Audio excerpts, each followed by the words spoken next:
Hey, Macca and Stu here, and we are standing on the proposed site of the 21-storey building. There's a lot of controversy in the community about this one. Yeah, do you wonder why they made it 21 rather than 22 or 23 or 18? I have no idea. Do you know? No, I have no idea, but Okay. it just interests me. I don't know why 21 seems like a strange number, but it's pretty cool. Yeah, it's a huge block. Look, I know a lot of people, including myself up until today, that didn't even know where it was. So basically, smoke and leather, it's going to be the old koalas, and go down even further. Like, it's a massive... Hub, yeah, so you got the hub, smoke and leather, Yeah. and you got the, it's Buzz, isn't it? Yeah, now? Buzzes, yeah. But it was the old koalas. A lot of the buildings in here are actually condemned, so they have to do something with this space. It can't continue to be derelict. They've got to do something. Now, a developer's bought it, and they've decided that the best thing they can do is to build up.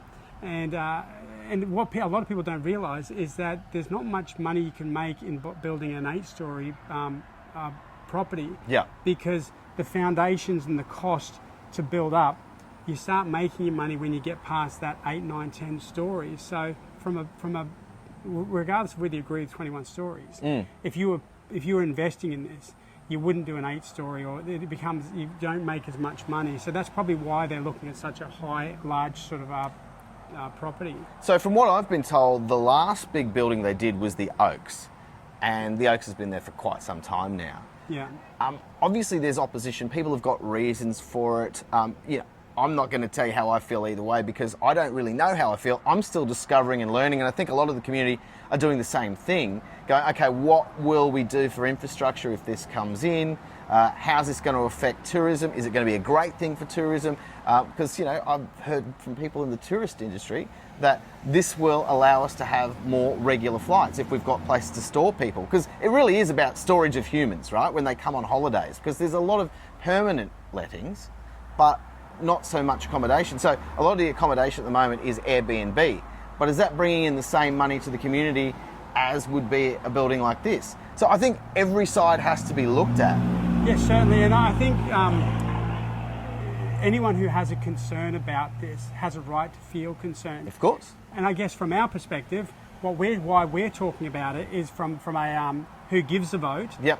Is because this would have been voted on already by council. So council would have already voted before the election, except in the development application process, there was a mistake made. It wasn't a mistake, it was an oversight. So there had to be public notification sent out around this area. Gotcha. And the developer sent out that information, but from the time that they received the information to when they sent it out, there'd been some changes to people who lived here, and some people missed out.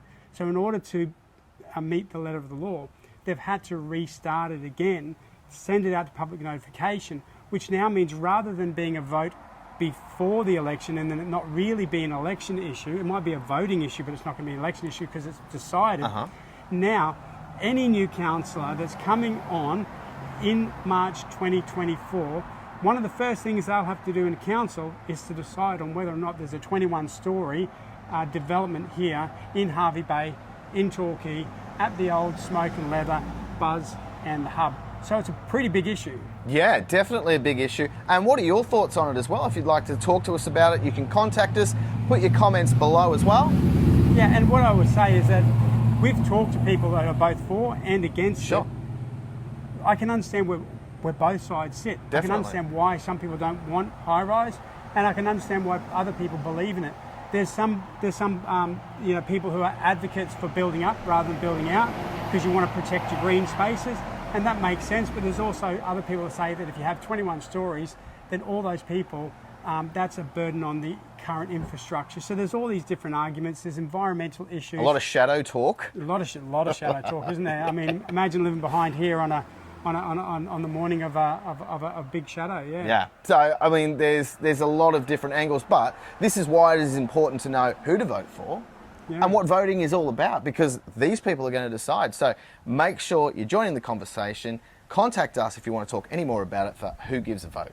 It's important also, you know, that if there was a 21-storey building right here, right now, there'd be a great shadow on us. We'd be pretty cool, but at the moment we're struggling with the heat here. It's pretty hot. Yeah, that's right. I'll get my sweat rag, James Brown style. Yeah, who gives a vote? Who gives a vote?